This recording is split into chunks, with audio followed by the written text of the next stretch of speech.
మహర్షి పెట్టుకున్న పేర్లలో ఒకటి సీతాయాశ్చరితం మహత్ పౌలస్త్య వధ. పులస్త్య బ్రహ్మ యొక్క సంతతిలోని వాడు కాబట్టి పౌలస్త్యుడు. రావణ బ్రహ్మ యొక్క పేరది. ఆయన వధ, ఆయన సంహారము. సీతాయాశ్చరితం మహత్, సీతమ్మ తల్లి యొక్క చరిత్ర. అసలు సీతమ్మకి రామాయణంలో సీతమ్మ అని పేరు పెట్టింది ఎవరు? ఎవరో ఒకళ్ళ పేరు ఉంచాలి కదా, లేకుండా ఎక్కడి నుంచి వస్తుంది అంటే సీతమ్మ పేరు సీతమ్మే పెట్టుకుంది. ఆవిడికి ఎవరు పేరు పెట్టలేదు, ఆవిడ పేరుతోనే పుట్టింది. రామచంద్రమూర్తికి పేరు రాముడు పెట్టుకోలేదు, రాముడి పేరు వశిష్ఠుడి పెట్టాడు. అందుకే వశిష్ఠ మహర్షి చేసినటువంటి మహోపకారం ఏమిటంటే ఈ జాతికి ఒక అత్యద్భుతమైనటువంటి నామాన్ని ఒకదాన్ని అందించారు. రామావతారం త్రేతాయుగంలోనే పరిసమాప్తమైపోయి ఉండవచ్చు. అంత మాత్రం చేత రాముడు పలకడని కాదు, రాముడు లేడని కాదు, రాముడు ఎప్పుడూ ఉంటాడు, కాలాతీతుడు. కానీ రామనామం రాముని యొక్క రూపం కన్నా సన్నిహితం.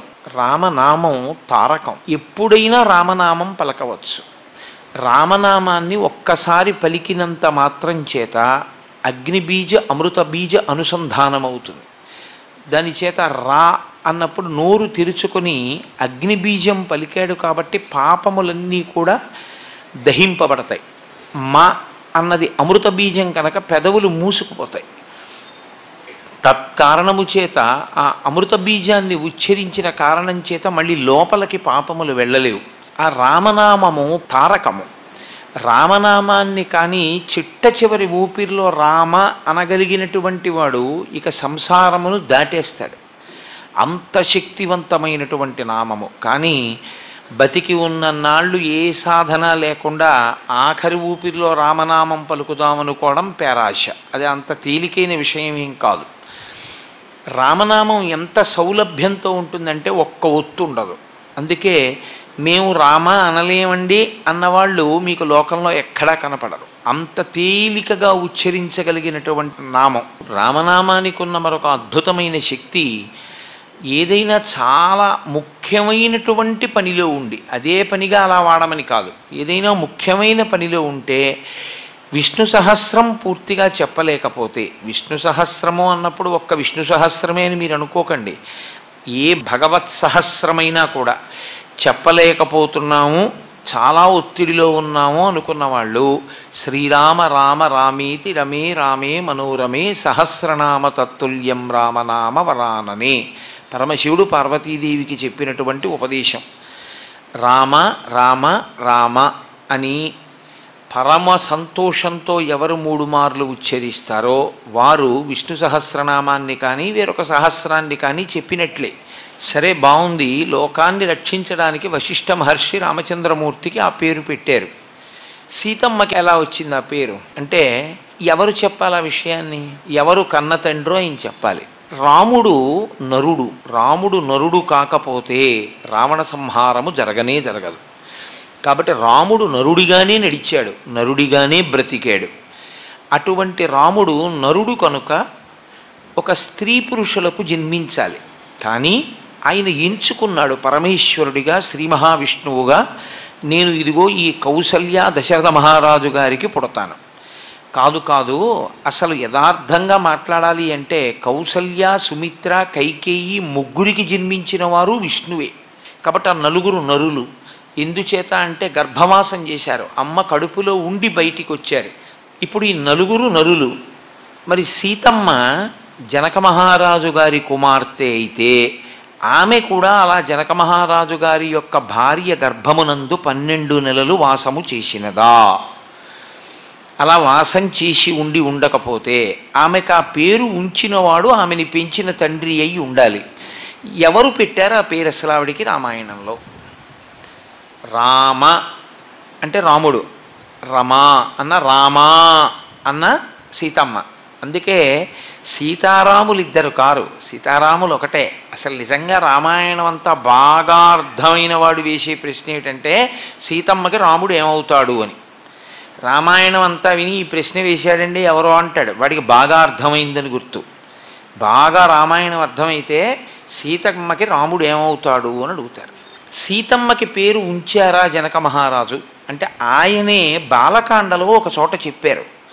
ఎవరికి చెప్పారు అంటే విశ్వామిత్ర మహర్షితో చెప్పారు. ఎందుకు చెప్పవలసి వచ్చింది అంటే ఆయన ఒక రోజున అకస్మాత్తుగా ఈ రామలక్ష్మణులు ఇద్దరినీ తీసుకెళ్ళి ఆ జనక మహారాజు గారి అంతఃపురానికి వెళ్ళి, జనకా నీ దగ్గర శివధనస్సు ఉంది కదా, ఓసారి చూపించు, వాళ్ళు పిల్లలు క్షత్రియులు కదా, ధనస్సు చూసి సంతోషిస్తారని.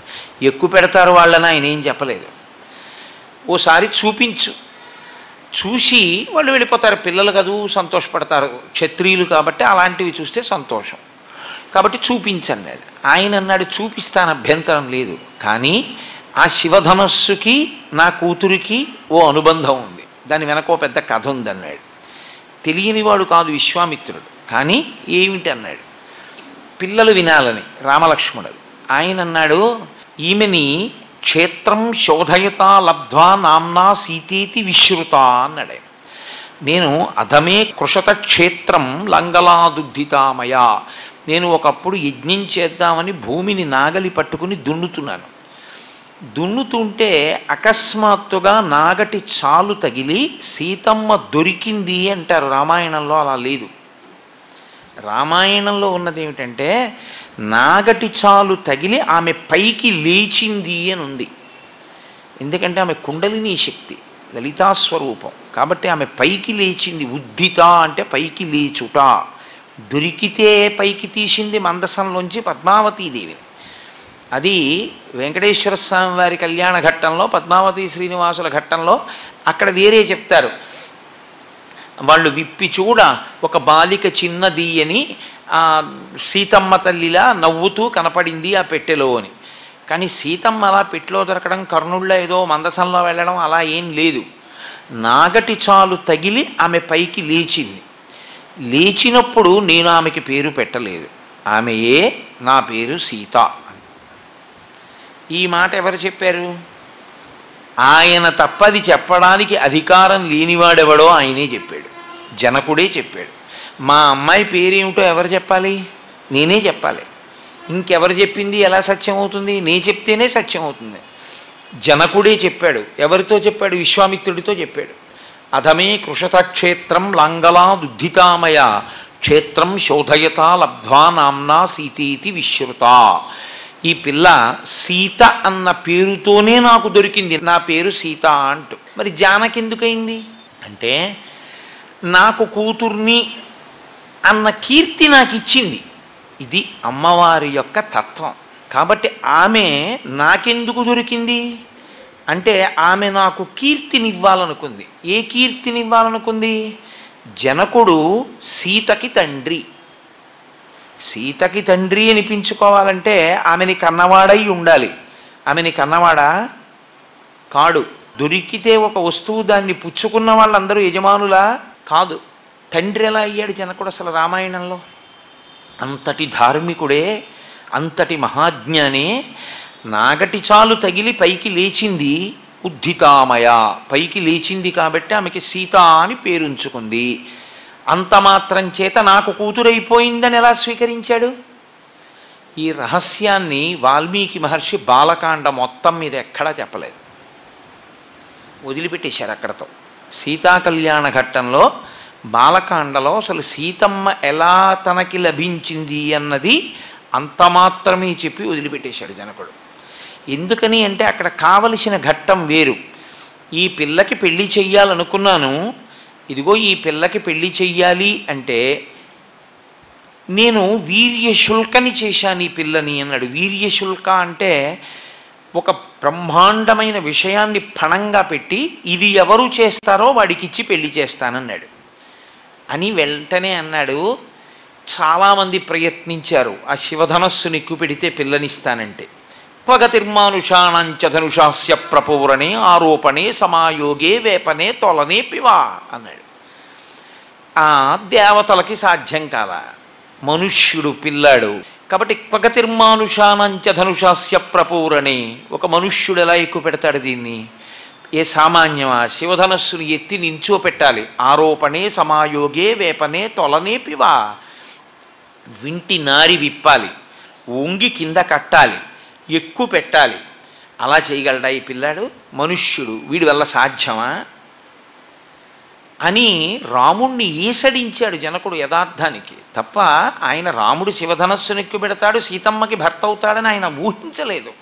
అందుకే అత్యద్భుతం అన్నాడు ఆ శివధనస్సు విరిగిపోయినప్పుడు. సరే, సీతమ్మ తల్లి యొక్క జనన విచారణ గురించి మాట్లాడదాం. కానీ ఎక్కడ చెప్పారు మహర్షి రహస్యాన్ని? ఇప్పుడు జనకుడు చెప్పలేదు అసలు ఆమె అలా ఎందుకు లభించింది అన్నది. ఇంకెవరు చెప్పాలి? ఎవరు అలా పుట్టిందో ఆవిడికి తెలిసి ఉండాలి. ఆవిడ మనుష్యకాంత కాదు కాబట్టి, భూమిలోంచి పైకి లేచింది కాబట్టి, ఉద్ధితామయ కాబట్టి, ఆ పైకి లేచేటటువంటి స్వరూపమున్నది పరదేవత కనుక, ఆ పరదేవత ఎందుకు అలా వచ్చిందో చెప్పగలిగినటువంటి స్వరూపము ఆవిడే కనుక ఆవిడే చెప్పాలి. ఆవిడ చెప్తే ఎవరికి చెప్పాలి? అది వినడానికి తగిన యోగ్యత ఉన్న వాళ్ళకి చెప్పాలి. అంతే తప్ప కనపడ్డ ప్రతి వాళ్ళకి ఆవిడ ఆ రహస్యాన్ని చెప్తే అది అర్థం చేసుకునే శక్తి లేని వాడికి చెప్పడం ఎందుకు? బాలకాండ మొత్తం మీద ఆవిడ ఎక్కడా చెప్పలేదు. అయోధ్యకాండలోనూ చాలా దూరం అయోధ్యకాండ అయిపోతోంది. ఇంకా రామాయణంలో చిట్ట చివరి ఘట్టం. సీతారామ లక్ష్మణులు అత్రి మహర్షి యొక్క ఆశ్రమానికి వెళ్ళారు. అసుర సంధ్య వేళది, ప్రదోష వేళ అవుతోంది. అత్రి మహానుభావుడు. ఆ అత్రి మహర్షి లోపలికి ఆహ్వానించి సీతారామ లక్ష్మణులను ఆయన అన్నాడు, రామ, ఇక్కడ అత్రి ఆశ్రమం అంటే తెలియదు, అనసూయమ్మ ఆశ్రమం అంటే తెలుస్తుంది. తన భార్య గురించి తానంత గొప్పగా చెప్పుకున్నాడు. ఆయన అన్నాడు, రాముడు ఏమీ తెలియనట్టు చాలా సంతోషం, ఆ తల్లికి ఇంత కీర్తి ఎందుకు వచ్చింది అంటే అనసూయమ్మ యొక్క గొప్పతనం ఏమిటో చెప్పాడు. ఆవిడ ఒకానొకప్పుడు సూర్యోదయ సూర్యాస్తమయాలను ఆపేసింది. వేరొక స్త్రీ యొక్క పసుపు కుంకాలు నిలబెట్టడం కోసం దేశానికి క్షామం వస్తే తన తపశ్శక్తితో అన్నం పెట్టింది.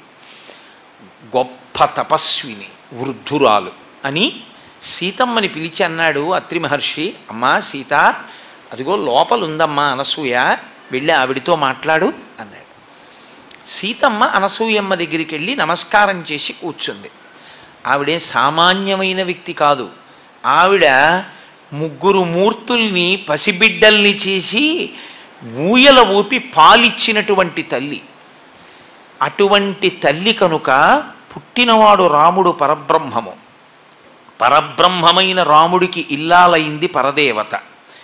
నువ్వు పరదేవతవి కనుక నీ పుట్టుక ఇతరులకి తెలియదు ఇప్పటివరకు. అది వినడానికి యోగ్యత నాదే.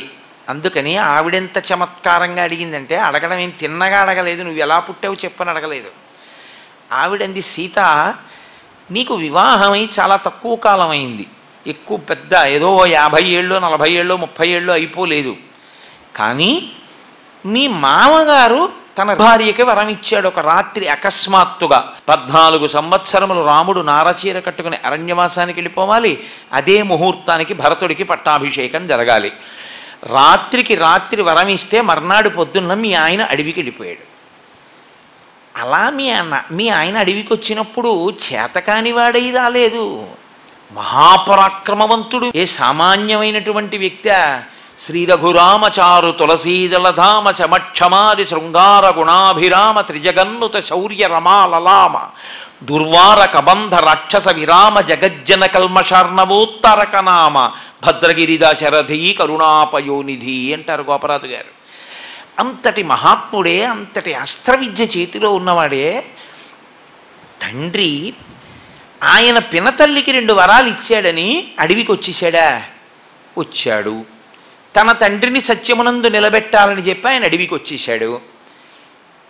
భార్యగా నువ్వు అనుగమించినప్పుడు నీ మనసుకి కష్టం కలగలేదా అని అడిగింది. చాలా పెద్ద ప్రశ్న వేసేసిందండి. ఎందుకనంటే రాముడి వరకు అది గొప్పతనం. రాముడి వరకు సత్యమునందు తండ్రిని నిలబెట్టాడు. మరి రాముడి భార్య కోణంలో మీరు ఆలోచిస్తే ఆవిడ ఏమంటుంది?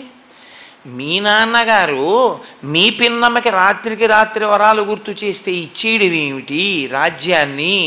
మీరు చేతకాని వాళ్ళల్లా మీ నాన్నగారిని సత్యమునందు ప్రతిష్ఠిస్తానని చెప్పి 14 ఏళ్ళు అరణ్యవాసానికి వెళ్ళిపోవడం ఏమిటి? మీతో పాటు నా కర్మ పుట్టి బుద్ధిరిగి సూర్యుడు కూడా నన్ను చూసి ఎరగడు, సూర్యకిరణములు కూడా పడి కందనటువంటి దాన్ని అయోనిజని, జనక మహారాజు గారి కూతుర్ని, దశరథ మహారాజు గారి పెద్ద కోడల్ని, రామచంద్రమూర్తి ఇల్లాల్ని, ఏమిటి నాకు ఈ కర్మ, నీతో పాటు అరణ్యవాసం ఏమిటా, చీమలు కొడుతుంటే భూశయనం చేస్తూ అరణ్యంలో 14 ఏళ్ళు పడుకోవడం ఏమిటయా, మళ్ళీ తిరిగి వస్తే రాజ్యం ఉంటుందా, ఇంకా భరతుడు ఇస్తాడా మనకి, అంత చేతకానితనంగా ఎలా వచ్చేసావు, మీ నాన్న అంటే మాత్రం నువ్వు ఎదురు తిరగద్దు అనాలి సీతమ్మ. నువ్వు అలా అనలేదా, అనలేదు అనసూయమ్మ. ఆవిడేమందో తెలుసా, భర్తని అనుగమించావా ఇంత చిన్న వయస్సులో, అంత గొప్పింట్లో పుట్టి అంత గొప్పగా వెనక వెళ్ళిపోయావా అరణ్యానికి, చాలా గొప్ప విషయం సుమా సీతమ్మ. ఈ విషయం నీ మనసులో ఎప్పుడు బాధ కలగలేదు, భర్తతో కలిసి తిరిగేటప్పుడు అయ్యో అడవిలో తిరుగుతున్నానేమిటిలాగా, ఎక్కడో మహారాజ్ఞినై యవ్వరాజ్య పట్టాభిషేకం జరిగితే నా భర్త పక్కన కూర్చోవలసిన దాన్ని ఇలా తిరుగుతున్నానా అరణ్యంలో అనిపించలేదు. సీత నీకొకటి చెప్పనా, ఏ ఆడది భర్తని అనుగమించిందో ఆమెయే ఈశ్వరుని యొక్క అనుగ్రహమునకు అధికారిణి. కాబట్టి నువ్వు నీ భర్తని అనుగమించవే, ఇది పాతివ్రత్యం. దీని శక్తి ముందు ఏ శక్తి సరిపోదు. ఇది ఎవరు చెప్తున్నారు, ఎవరో సామాన్య స్త్రీ కాదు, ఆ పాతివ్రత్యము వలన సూర్యోదయ సూర్యాస్తమయములను ఆపిన తల్లి చెప్తోంది ఈ విషయాన్ని. చెప్తూ ఆవిడంది, నాతో విశిష్టం పశ్యామి. అసలు సీతమ్మ, నాకు లోకంలో అత్యద్భుతమైనటువంటి వస్తువు అన్నది ఒక్కటే కనపడుతోంది, అంతకన్నా గొప్పది ఇంకొకటి లేదు. బాంధవం విసృజమ్యహం, అంతకన్నా గొప్ప బంధువు ఇంకొకడు లేడు లోకంలో. నువ్వు తండ్రి అంటావా, తల్లి అంటావా, అన్నంటావా, తమ్ముడంటావా, కొడుకంటావా, బంధువు అంటావా, స్నేహితుడంటావా, గురువు అంటావా, శిష్యుడంటావా, సేవకుడంటావా, నీ బానిసంటావా, ఏదైనా సరే ఒక్కడే. అటువంటి విశిష్టమైనటువంటి ఆ బాంధవ్యం ఉన్నటువంటి ఆ వ్యక్తి ఎవరో తెలుసా లోకంలో, ఆయనే భర్త. ఆ భర్త తండ్రి. ఆ భార్య గురించి తాపత్రయపడి భార్యని రక్షించుకోవాలనుకున్నాడు ఆయన తండ్రి. ఆమెకి అనారోగ్యం వచ్చినప్పుడు లాలించి పోషించడంలో తల్లి, కీర్తి తేవడంలో ఆయన భార్యాని పూజనీయత తేవడంలో ఆయన భర్త. ఆయన ఉపదేశాన్ని పొంది మంత్రమునందు సిద్ధి పొంది తిరిగి ఉపదేశం చెయ్యడం చేత గురువు గొప్ప దాత. ఆయన ఇచ్చినటువంటి దానం ఎవ్వరివ్వరు లోకంలో, ఆయన ఇచ్చిన ఐశ్వర్యాన్ని ఎవ్వరివ్వరు. ఆయన ఎంత పుణ్యం చేస్తాడో అందులో సగభాగాన్ని భార్యకి వేసేస్తారు దేవతలు, ఆయనకి సగమే మిగులుతుంది. అందుకని ఆయన ఇచ్చిన ఐశ్వర్యాన్ని ఇవ్వగలిగిన వాడికి లోకంలో లేడు. ఎందుచేత ఆవిడ ఏమీ చెయ్యకపోవచ్చు, ఆయనకి పలహారం చేసి పెట్టింది, ఆయనకి అన్నం వండి పెట్టింది, ఆయన పూజ చేసుకోవడానికి వెళ్ళినప్పుడు ఆయనకి పూజా మందిరంలో అన్ని సామాన్లు సర్ది పెట్టింది, అంతే.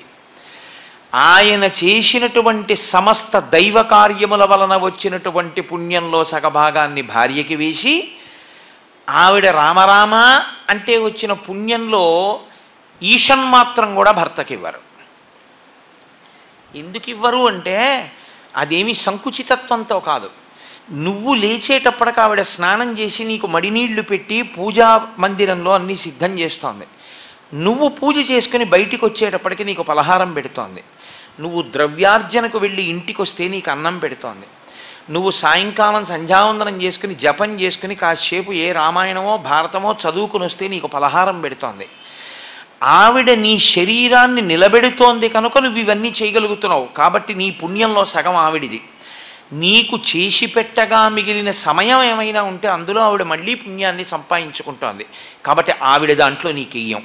కానీ ఆవిడ నిన్ను విస్మరించి పుణ్యం అన్న పేరుతో ఈశ్వరుడి చుట్టూ తిరిగితే ఆ పుణ్యాన్ని ఇవ్వని సరికదా పాప అన్న ఆవిడ ఖాతాలో వేస్తాం. ధర్మశాస్త్రం అలా మాట్లాడింది, నేను నా సొంతంగా చెప్పట్లేదు. కాబట్టి నాతో విశిష్టం పశ్యామి బాంధవం విమృశంజహం. నేను అసలు భర్త కన్నా గొప్పవాడొకడు ఉన్నాడు అని నేను ఊహించడం అనేటటువంటిది కుదరనే కుదరదు. ఆయన ఎటువంటి వాడో తెలుసా? కృతస్తప మివాయయం. ఆయన చేయబడినటువంటి తపస్సు సిద్ధంగా ఆ వ్యక్తి ఎందే ఉంటే ఎలా ఉంటుందో అటువంటి వాడు. మీరు చూడండి, తపకృతమిహావ్యయం. నేను గొప్ప తపస్సు చేశాను అనుకోండి. ఇప్పుడు నేను చేసిన తపస్సు ఇంటి దగ్గర, నేను పిఠాపురంలోనూ ఉంటావా? ఉండను. నా ఇల్లు నాతో ఉండదు, ఎక్కడో ఉంటుంది. ఎప్పుడూ నాతో ఉండేది ఏది అంటే నా తపశ్శక్తి. నా తపశ్శక్తి నన్ను నిరంతరం రక్షణ చేస్తుంటుంది. నా తపశ్శక్తి నా సంకల్పం సత్యమైపోయేటట్టుగా చేసేస్తుంది. కాబట్టి చేయబడిన తపస్సు ఎలా వ్యక్తిని ఆవహించి ఉండి రక్షిస్తూ ఉంటుందో అలా భర్త అనబడేటటువంటి వాడు భార్య యందే ప్రవేశించిన తపస్సు వంటి వాడు. కాబట్టి ఆ భర్త అంత గొప్పవాడు. సీత అంత గొప్ప భర్తని, అంత ధర్మం కోసం నిలబడిన వాడిని లౌకికమైన కారణాలు చూపించి ఏదో రాజ్యాన్ని పొందలేదని ఎత్తి చూపి దెబ్బలాడకుండాను అరణ్యానికి రావడం ఉంది చూశావు చిన్న వయస్సులో. దీనికి నేను చాలా చాలా సంతోషిస్తున్నాను సీత. ఎంత ఆనందంగా ఉందో. అయిన దానికి కాని దానికి భర్తని దెప్పి పొడిచేటటువంటి స్త్రీలు ఉత్తమగతులు పొందేటటువంటి వారు కారు. ఎవరు భర్తని అనుగమిస్తారో వారు మాత్రమే ఉన్నతగతులు పొందగలరు అని అనసూయమ్మ సీతమ్మకి బోధ చేసి ఆవిడంది, నీ పుట్టుక రహస్యం అని ఆవిడ అనలేదు. నువ్వే పరదేవత, రాముడు కాడు. రాముడు నరుడిగా మాత్రమే ఉన్నాడు, లేకపోతే రావణ సంహారం అవదు. సీతమ్మ నరకాంత కాదు, నరకాంతగా నటిస్తోంది. నరకాంత అయితే నరకాంతగా పుట్టాలి, కానీ ఆవిడ నరకాంతగా పుట్టలేదు. ఆవిడ పుడుతూనే ఉద్ధితామయ, భూమిలోంచి పైకి లేచింది. కాబట్టి ఇప్పుడు నీవు నరకాంతవు కావు, నీ పుట్టుక నుంచి చెప్పు అనలేదు అనసూయ. ఎంత చమత్కారంగా అడిగిందంటే, మీ కళ్యాణం గురించి చెప్తూ ఉంటారు సీత, నేనప్పుడు చూడలేదులే, పెద్దదాన్ని అయిపోయానుగా. ఇది ఒక్కసారి సీతారామ కళ్యాణం చెప్పు, నాకు ఎలా జరిగిందో చెప్పు మీ కళ్యాణం అని. సీత నీకు ఇంత గొప్ప ప్రవర్తన ఎలా అలవాటు పడింది, నీకు ఎక్కడి నుంచి వచ్చింది ఇంత ధర్మం, భర్తని అనుగమించడం ఎలా తెలిసింది అని అడిగింది. అయితే సీతమ్మ ఎంత గంభీరమైన జవాబు చెప్పిందో తెలుసా అండి? నీ పుట్టుక నుంచి చెప్పు అనలేదు అనసూయ. ఎంత చమత్కారంగా అడిగిందంటే, మీ కళ్యాణం గురించి చెప్తూ ఉంటారు సీత, నేనప్పుడు చూడలేదులే, పెద్దదాన్ని అయిపోయానుగా. ఇది ఒక్కసారి సీతారామ కళ్యాణం చెప్పు, నాకు ఎలా జరిగిందో చెప్పు మీ కళ్యాణం అని. సీత నీకు ఇంత గొప్ప ప్రవర్తన ఎలా అలవాటు పడింది, నీకు ఎక్కడి నుంచి వచ్చింది ఇంత ధర్మం, భర్తని అనుగమించడం ఎలా తెలిసింది అని అడిగింది. అయితే సీతమ్మ ఎంత గంభీరమైన జవాబు చెప్పిందో తెలుసా అండి? ఒక్క శ్లోకంలో చెప్పేసింది ఆవిడ. ఆవిడంది, అమ్మా నా తండ్రి అని చెప్పబడుతున్నటువంటి జనక మహారాజు గారు ఒకానొకప్పుడు భూమిని తవ్వుతున్నాడు, లేదా నాగలి పట్టి భూమిని దున్నుతున్నాడు యజ్ఞం చేద్దామని. నేనప్పుడు భూమిలోంచి పైకొచ్చాను. నేను పైకొస్తే నా తండ్రి ఆ జనకుడు నన్ను చేతులలో ఇలా పట్టుకుని ఆలోచనా ముద్ర యందు నిలబడ్డాడు. ఈమె ఎవరు, ఈమెకి నాతో ఉన్న అనుబంధం ఏమి, నేను ఏమని చెప్పవలసి ఉంటుంది ఈ పిల్ల పెద్దదయ్యాక? నా పేరు సీత అని ఆ పిల్లంది. సరే, ఇప్పుడు ఈ సీత నాకేమవుతుంది? ఈమె నాకు కూతురు అవుతుందా? అవదుగా, నాకు దొరికిందంతే. నాకు దొరికింది కాబట్టి నా కూతురని నేను చెప్పచ్చా? పోనీ ఒకరికి పుట్టింది కాదు, భూమిలోంచి పైకొచ్చింది. నేను ఏమని చెప్పాలి ఈ పిల్ల గురించి? అంతరిక్షేచవాగుప్త ప్రతిమా మనుషీకిల సీతమ్మ చెప్తోంది అయోధ్యకాండ చివరిలో అనసూయమ్మతో. అమ్మా, నేను పసిగుడ్డుగా దొరికినప్పుడు నన్ను మా నాన్నగారు చేతులలో పట్టుకుంటే జనక మహారాజు గారు అంతరిక్షేచవాగుప్త ప్రతిమా మానుషీకుల, అంతరిక్షంలోంచి అశరీరవాణి యొక్క వాక్కు వినపడింది. ఏవమే తన్నరపతే, ఓ నరపతి, ఓ జనక మహారాజా, నువ్వు ఎవరిని చేతులలో పట్టుకున్నావో ఆమె ధర్మేణ తనయాతవా, ధర్మము చేత ఆమె నీకు కుమార్తె. ఎందుకని నేను మీకు మనవి చేశా, ఆమె యశస్విని పరదేవత. పరదేవత ఎవరికి కీర్తిని ఏ రకంగా ఇవ్వాలనుకుంటుందో ఆ రకమైన కదలికలు వారి ఎందిస్తుంది.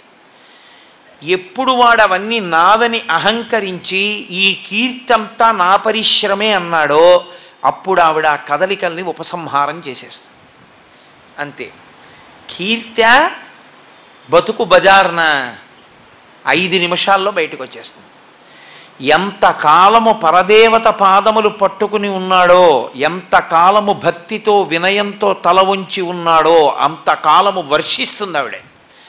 ఎప్పుడు తలెత్తి అహంకరించాడో ఉత్తర క్షణం ఆవిడ పక్కకి తీసేస్తుంది. కాబట్టి ఆ తల్లి అనుగ్రహించిందా కదలికలుంటాయి. కాబట్టి చేత్తో పట్టుకుంటే సీతమ్మని ఇప్పుడు చెప్పించింది కూడా శరీరవాణి ఆవిడే. కాబట్టి ధర్మేణ తనయాతవా, ధర్మము చేత ఈమె నీ కుమార్తెయే. ఇప్పుడమ్మా నన్ను మా నాన్నగారు తీసుకెళ్ళారు. నిజంగా నాన్నగారన్న కీర్తినిచ్చిందా? ఇచ్చింది. ఇచ్చింది కాబట్టి పరదేవత ఇంట్లో ఆడుకుంటోంది కళ్ళ ముందు.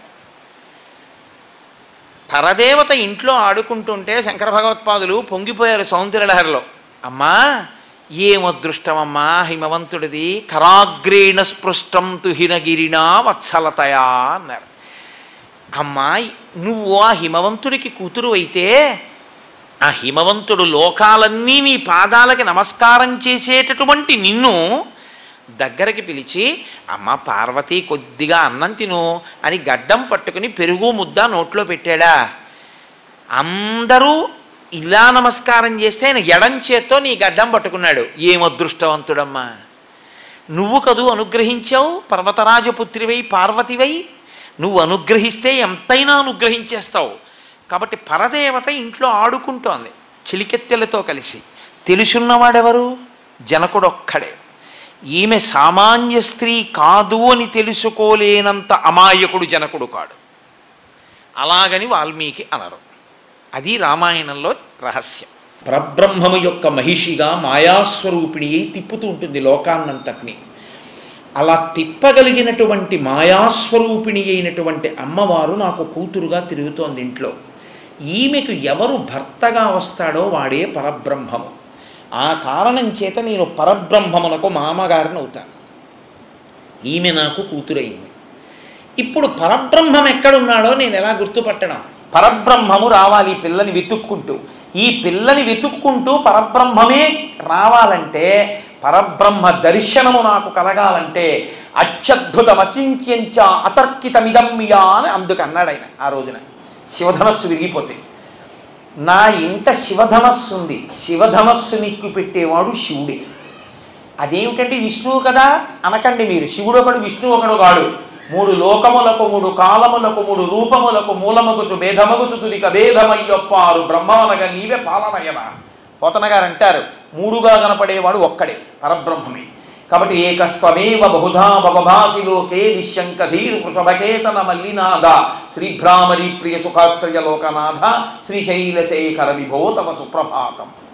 ఆ ఉన్న ఒక్క పదార్థమే బ్రహ్మగా, విష్ణువుగా, శివుడిగా సృష్టి చేస్తే బ్రహ్మ, నిలబెడితే విష్ణువు, పడగొడితే హరుడు, శంకరుడు.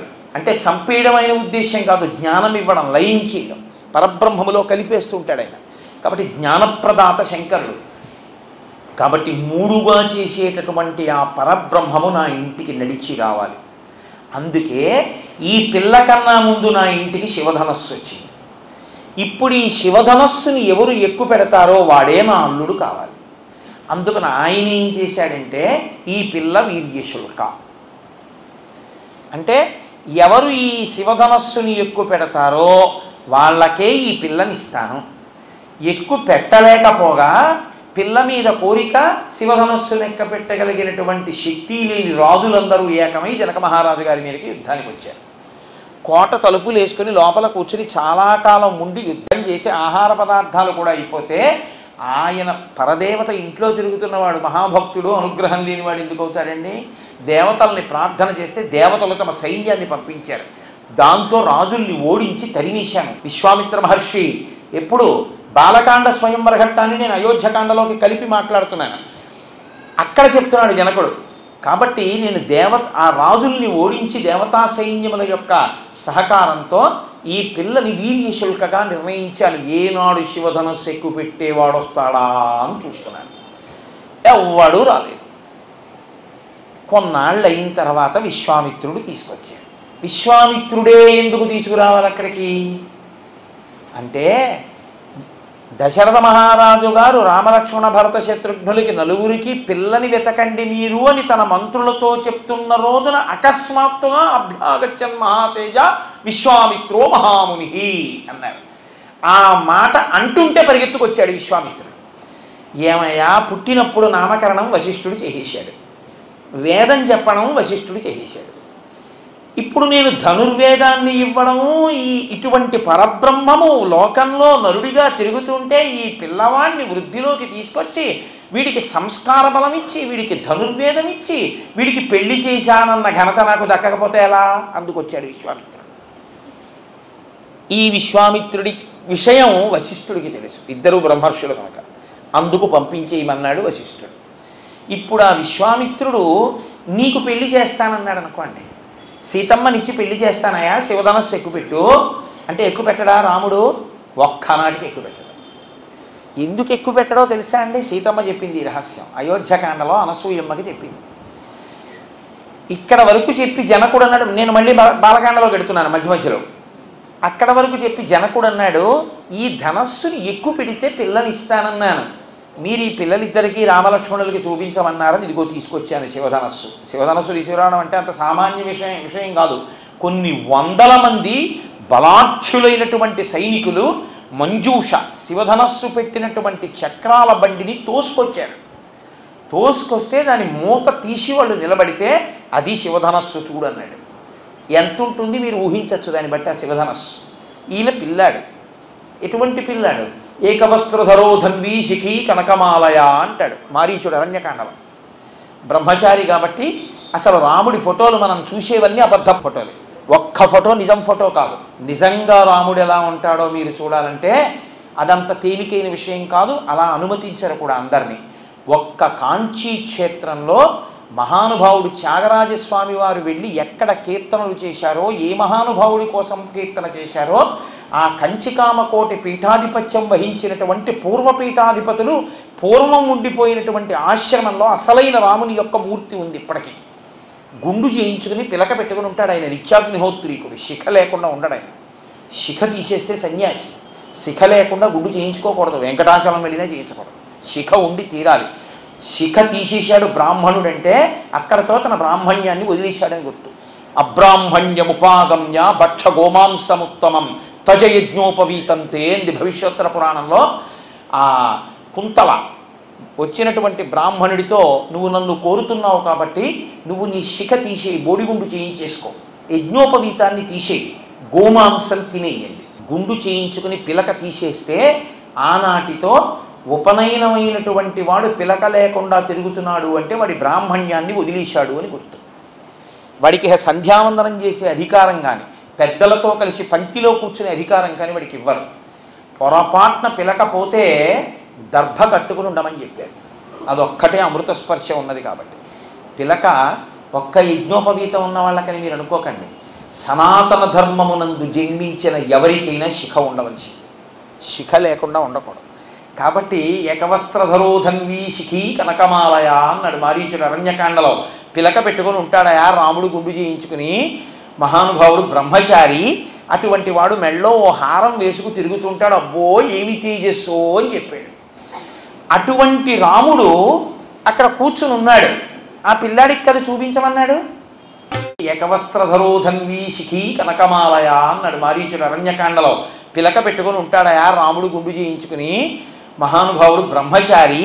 అటువంటి వాడు మెళ్ళో ఓ హారం వేసుకు తిరుగుతుంటాడు. అబ్బో ఏమి తేజస్సో అని చెప్పాడు. అటువంటి రాముడు అక్కడ కూర్చుని ఉన్నాడు. ఆ పిల్లాడికి కదా చూపించమన్నాడు. ఇప్పుడు ఆయన అన్నాడు జనక మహారాజు గారు, పగతిర్మానుషానంచ ధనుషస్య ప్రపూరణే ఆరోపణే సమాయోగే వేపనే తోలనే పివా. మనుష్యుడు ఈ పిల్లాడు, వీడెత్తుతాడా ఈ శివధనస్సు? విశ్వామిత్ర మహర్షి అన్నాడు. ఏమీ అనలేదు విశ్వామిత్ర. బ్రహ్మర్షి, భూత భవిష్యత్ వర్తమాన కాలములను తెలుసుకున్నటువంటి పరబ్రహ్మమైన వాడు. ఆయన ఏమీ మాట్లాడలేదు. రామ ఒక్కసారి ఆ ధనస్సు వంక చూడు అన్నాడంతే. రామచంద్రమూర్తి వెంటనే ఆ ధనస్సుని పైకి తీసి పట్టుకుని వింటినారిని ధనస్సుకి కట్టి ఆకర్ణాంతము లాగారంతే. ఉత్తర క్షణంలో ఆ ధనస్సు విరిగిపోయి కింద పడిపోయింది. దాని యొక్క వెలుతురికి, ఆ వెలుతురికి చూడగలిగిన శక్తి పోయింది అందరికి. అందరూ పడిపోయారు కింద. చూసిన వాళ్ళు ఎవరు అంటే ఒక్క రాముడు, లక్ష్మణుడు, జనకుడు, విశ్వామిత్రుడు, ఈ నలుగురే చూశారు. అప్పుడు ఆయన జలకలశ పట్టుకుని పరిగెత్తుకుంటూ వచ్చాడు జనక మహారాజు.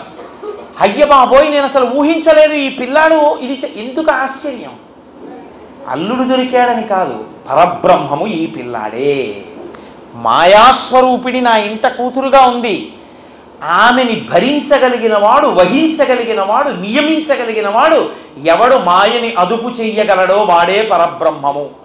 కాబట్టి ఈమెని భార్యగా స్వీకరించగలిగిన వాడు అంటే నియమించగలిగిన వాడు పరబ్రహ్మము నా ఇంటికి వచ్చాడు ఇవ్వాల. ఇది అత్యద్భుతమతంత్య అతర్కితమిదమ్య. నేను ఆశ్చర్యపోతున్నాను, అసలు ఊహించలేదు ఈ పిల్లవాడా అని పరిగెత్తుకుంటూ జలకలశ పట్టుకుని వచ్చాడు.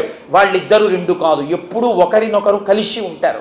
శివశక్త్యాయుక్తో ఇది భవతి శక్త ప్రభవితం నచే దేవం దేవో నకలు కుశల స్పందితం అపి అతస్వాం ఆరాధ్యాం హరిహర విరించారి విరతి ప్రణంతుం స్తుతుం వా కథమకృత పుణ్యప్రభవతి అంటారు శంకర భగవత్పాదులు సౌందర్యలహరిలో. శివుడు శక్తి రెండు విడివిడి ఉండవు, కలిసే ఉంటాయి. కాబట్టి ఇప్పుడు రామునితో రాముని యొక్క మాయాశక్తి కలుస్తోంది. ఆంతరమనందు పైకి సీతారామ కళ్యాణం జరుగుతోంది. అందుకని గబగబా జలకలశ పట్టుకుని వచ్చేశాడు, నీ శక్తిని నీకు ఇచ్చేస్తాను అని బాలకాండలో చెప్పలేదు మహర్షి. ఇక్కడ చెప్పిస్తున్నారు సీతమ్మ తల్లి నోటితోటి. అనసూయమ్మతో అంది, అమ్మా మా నాన్నగారు నన్ను ఇస్తాను అని జలకలశ పట్టుకుని రాముడి దగ్గరికి వెళితే రాముడు నన్ను స్వీకరించలేదు. దీయమానాం నతుతదా ప్రతిజగ్రాహ రాఘవ, తీసుకోవయా మా అమ్మాయిని అని నీళ్లు విడిచిపెడతాను, నీకు నీళ్లతో ఇస్తానంటే నేను పుచ్చుకోనన్నాడు. ఏమిందుకని? అవిజ్ఞాయ పితుశ్చంధ అయోధ్యాధిపతే ప్రభో. నన్ను కన్న తండ్రి దశరథ మహారాజు, నన్ను కన్న తండ్రి నిర్ణయించాలి నాకెవరు భార్యగా ఉండాలో, అంతేకాని నువ్వెవరు పిల్లనిచ్చేయడానికి, నేను పుచ్చేసుకోవడానికి, నేను చేయను అలా అన్నాడు. ఎందుకని? ఆయనది నరుడి ధర్మం, తండ్రిని గౌరవించాలి. అందుకని నేను పుచ్చుకోను. మా నాన్నగారికి కబురు చేయండి, మా నాన్నగారు వస్తారు, మా నాన్నగారు మీ వంశాన్ని విచారణ చేసి తన వంశాన్ని చెప్పి నాకు భార్యగా ఈ పిల్ల ఉండవచ్చు అంటే అప్పుడు నేను ఈమెకి తాళి కడతానన్నాడు. అప్పుడు కబురు చేశాడు దశరథ మహారాజు గారికి. ఆయన బయలుదేరి వచ్చాడు. ఉభయ వంశముల గురించి విన్నారు, ఇద్దరి యొక్క చారిత్రమును తెలుసుకున్నారు. తెలుసుకున్న తర్వాత వశిష్ఠాది మహర్షులు నిర్ణయించారు వీళ్ళిద్దరికీ పెళ్లి చెయ్యొచ్చని. అప్పుడు సీతారామ కళ్యాణం అప్పుడు జరిగింది. అప్పుడు ఇయం సీత మమ సుత సహధర్మచరీతవ ప్రతీచ్ఛ చైనాం భద్రంతే పాణిం గృహ్ణీష్వపాణిన పతివ్రత మహాభాగా ఛాయేవానుగతా సదా అంటూ రామ ఈమె నా కూతురు సీత గర్వంగా చెప్పుకున్నాడండి. ఆడపిల్లని కన్నవాడు సిగ్గుతో తల వంచుకుని భయపడుతూ బెంగపడుతూ కన్యాదానం చేయక్కర్లేదు, గర్వపడి తలెత్తుకు తిరుగుతాడు. అసలు యథార్థం చెప్పవలసి వస్తే వివాహ వేదిక కన్యాదాతది, ఆడపిల్ల తండ్రిది. ఆడపిల్ల తండ్రి అనుమతి లేకుండా దాని మీదకి వెళ్ళడానికి కూడా ఎవరికి అర్హత లేదు. వేదికంతా ఆడపిల్ల తండ్రిదే. ఆయన చతుర్థి విభక్తి వేసి ఇవ్వడు ఆడపిల్లని. అందుకే ఆమె యోగక్షేమములను విచారించడానికి, ఆమెని పిలిచి మళ్ళీ ఇంటికి తీసుకురావడానికి, ఆమె ప్రవర్తన చేత తాను తరించడానికి ఆడపిల్ల తండ్రికి అధికారమును శాస్త్రము కట్టపెట్టింది. అందుచేత ఆనాడు జనక మహారాజు గారు సీతమ్మ తల్లినిస్తూ గర్వంగా చెప్పుకున్నాడు, ఇయం సీత మమ సుత. ఈ సీత ఎవరో తెలుసా? నా కూతురు. నీకు కూతురుగా పుట్టిందా? అక్కర్లేదు. ధర్మేణ తనయాతవా, నాకు కూతురు అని వచ్చిందయా పరదేవత, నా కూతురీమే. ఎంత సంతోషమో చెప్పుకోవడంలో. సహధర్మచరీతవా, నీకెందుకు ఇస్తున్నానో తెలుసా? నీతో పాటు ధర్మమునందు అనువర్తిస్తుంది ఈమె. అది కష్టము కానీ సుఖము కానీ ఎలా వస్తుందో తెలుసా? నీతో పాటు సహధర్మచరీతవా ప్రతీచ్ఛ చైనాం భద్రంతే పాణిం గృహ్ణీష్వపాణిన. అరచేతిని అరచేతితో రాశి పట్టుకో రామా, పాణిగ్రహణం చేసేవాడు గబుక్కుని కుడి చేతితో ఇలా పట్టుకోకూడదు. పాణిగ్రహణం చేసేటప్పుడు వేదమంత్రాలు ఏం చెప్తున్నాయంటే అరచేతిని అరచేతితో రాసి పట్టుకోవాలి. ఈ బొటనవేలు వేళ్ళకి ఈ అరిచేతికి తగిలేటట్టుగా రాసి చేతిని పట్టుకుంటే ఆడపిల్ల చెయ్యి కింద మగపిల్లవాడు పైన పెట్టి పట్టుకుంటారు. అలా పట్టుకుంటే ఆ చేయి పట్టుకున్న కారణం చేత కన్యాదానం చేసి 10 తరాలు తరించడానికి ఆడపిల్ల, తనకి శరీరం పడిపోయిన తర్వాత తద్దినం పెట్టి తన గోత్రనామాలతో ఇంట్లో పూజ చేసి నీరాజనం ఇవ్వడానికి కొడుకు, ఇద్దరూ పుడతారు. అందుకని పాణిగ్రహణం చేస్తారు. ఒక్కొక్క చోట తాళి కట్టడం, ఒక్కొక్క చోట పాణిగ్రహణం, ఒక్కొక్క చోట జీలకర్ర బెల్లం, ఒక్కొక్క చోట చూపులు కలవడం, ఇవి ముహూర్తాలు. కాబట్టి రామాయణ కాలం నాటికి పాణిగ్రహణం ముహూర్తం. కాబట్టి ప్రతీచ్ఛ చైనాం భద్రంతే పాణిం గృహ్ణీష్వ పాణిన పతివ్రత మహాభాగ ఛాయేవానుగత సదా. ఈమె మహాపతివ్రత. ఈమె నా ఇంట ఉన్నన్నాళ్ళు చేసిన నోములన్నీ మంచి భర్త కోసం చేసింది. ఇప్పుడు ఆమె చేసే నోములన్నీ నీ కోసం, బిడ్డల కోసం, మా కోసం చేస్తుంది. తన కోసం ఎప్పుడూ చేసుకోదు. ఎందుకు చేసుకోదు ఆడపిల్ల? ఆడపిల్లకి తన సుఖం అన్నది లేదు, మగవాడికి ఉంది. ఆడపిల్ల సుఖం అమ్మ సుఖం, ఆడపిల్ల సుఖం నాన్నగారి సుఖం, ఆడపిల్ల సుఖం అన్నదమ్ముల సుఖం, ఆడపిల్ల సుఖం అక్క చెల్లెళ్ళ సుఖం, తర్వాత ఆడపిల్ల సుఖం భర్త సుఖం, ఆడపిల్ల సుఖం బిడ్డల సుఖం. వీళ్ళందరి సుఖం తన సుఖం. తానొక్కతి సుఖంగా ఉండి వీళ్ళందరూ లేకపోవడం తనకి సుఖం కాదంటుంది ఆడపిల్ల. అందుకే ఆడదాని వల్ల నెలకొక వర్షం పడుతోందన్నాడు. అంత గొప్ప ధార్మికమైనటువంటి స్థానాన్ని, అంత ఉత్కృష్టమైన స్థానాన్ని ఇచ్చింది శాస్త్రం ఆడదానికి. అందుకే పతివ్రత మహాభాగా ఛాయేవానుగత సదా. ఈమె నిన్ను నీడ ఎలా వస్తుందో అలా వస్తుంది నీ వెంట. నేను ముళ్ళలో నడిచి వెడుతున్నాను అనుకోండి, చిచి ముళ్ళలో వెడుతున్నారు మీరు, నేను రానంటుందా నా నీడ? ముళ్ళ మీద వస్తుంది. నేను పరుపు మీద పడుకుంటున్నాను అనుకోండి, నా నీడ నాతో పాటు పరుపు మీద పడుకుంటుంది. నేను చాలా కష్టంలో ఉన్నా, చాలా సుఖంలో ఉన్నా నన్ను విడవనిదేది అంటే నా నీడ. ఎంత పెద్ద మాట వేశారంటే అక్కడ జనక మహారాజు గారు, ఈమె ఛాయేవానుగత సదా, నిన్ను నీడలా అనువర్తిస్తుంది. ఎందుకో తెలుసా? ధర్మము కొరకు. ఎందుకు చేపడుతున్నావంటే ధర్మపత్నిగా చేపడుతున్నావు. నీ ధర్మం నిలబెట్టడానికి ఆమె నిన్ను అనువర్తిస్తూ వస్తుంది. అందుకొరకు ఆమె నరకాంతగా పతివ్రతా ధర్మాన్ని అనుసరిస్తుంది. అందుకునమ్మా మా ఆయనేమి నన్ను వెంటనే పెళ్లి చేసుకోలేదు, వాళ్ళ నాన్నగారు వచ్చి చెప్తే పెళ్లి చేసుకుంటా అన్నాడు. అంటే అనసూయమ్మో చిన్న నవ్వు నవ్వి, అది నీకు బాధాకరమా అన్నట్టు చూసింది. లోకమంతా కోరుకున్న అందగత్తెవి కదా, మరి నిన్ను ఇస్తానంటే రాముడు నాకు అలా ఇస్తే పుచ్చుకొని మా నాన్నగారు చేసుకోమంటే చేసుకుంటానంటే నీకు బాధగా అనిపించలేదా? చాలా సంతోషించానమ్మా. తండ్రి మాట విని పెళ్లి చేసుకునే కొడుకుని పెళ్లి చేసుకుంటున్నానని పొంగిపోయాను. ఇంకా నాకు బెంగెందుకమ్మా? కావలసింది భర్త, ఆయన గుండెల్లో స్థానం. రాముడు ఏకపత్ని వ్రతుడు, పుంసాం మోహన రూపాయ పుణ్యశ్లోకాయ మంగళం. ఆయన అందానికి ఆడవాళ్ళు కారు, మగవాళ్ళు వలచారు ఆయన్ని, ఋషులు మోహించారు. అయినా ఆయన హృదయం ఎప్పుడూ సీతమ్మయ్యింది, ఆయన కామం ఎప్పుడూ సీతమ్మయ్యింది. అది పరమ ధార్మికం. అమ్మా అటువంటి భర్త నాకు దొరికాడు.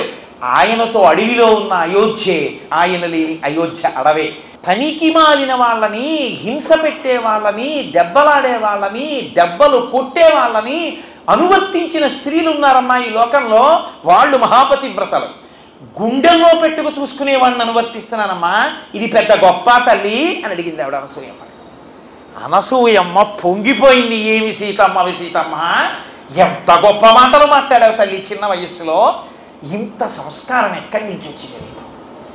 ఆవిడంది, మా అమ్మ అంటే జనక మహారాజు గారి తల్లి. అమ్మ నేను చిన్నతనంలో అంతఃపురంలో ఆడుకోవడం మొదలుపెట్టినప్పటి నుంచి ఆడపిల్లని కదు, నేను ఈడ పెరుగుతున్నాను కానీ ఆడకి వెళ్ళిపోవలసిన పిల్లని. అందుకని నేను ఎలా ప్రవర్తించాలో నాకు నేర్పుతూనే ఉందమ్మా సంస్కారం. ఎప్పటి వరకు నేర్పిందో తెలుసా? పాణిప్రదాన కాలేన యత్పురా అగ్నిసన్నిధౌ అనుశిష్ట విశిష్టాస్మి వాక్యం తదపి మే ధృతం. ఆఖరికి రామచంద్రమూర్తి చేతిలో నా చేతిని పెట్టేస్తున్నప్పుడు కూడా అమ్మా ఇంకా ఇతనే భర్త, ఇతనే దైవం, ఇతనే తల్లి, ఇతనే తండ్రి, ఇతన్ని అనువర్తించు తల్లి, ఎప్పుడు నీ వలన ఇతని శాంతి పాడు కాకుండా చూసుకో, ఇద్దరి మనసులు ఒకటైపోవాలి సుమా, శరీరములు రెండైనా ఒక్కరుగా బతకండి అని మా అమ్మ పాణి ప్రదానం జరిగే వరకు అంతఃపురంలో అగ్నిహోత్రం దగ్గర